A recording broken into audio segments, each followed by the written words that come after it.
Deciso anche il nome del condominio. Allora, Ecco subito. adesso passiamo in rivista lo zoo, il condor che sbatte le ali, ma non le vuole sbattere, fugge. Male, non mi riprende. Condor, prego, ci faccia vedere come cammina quando gli scappa la cacca. Questo è il condor quando gli scappa la cacca. Déjà vu questo!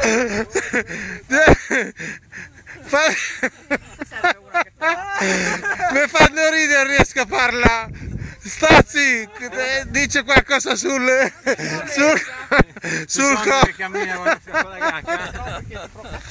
Valeria dice qualcosa sul condor che gli scappa la cacca.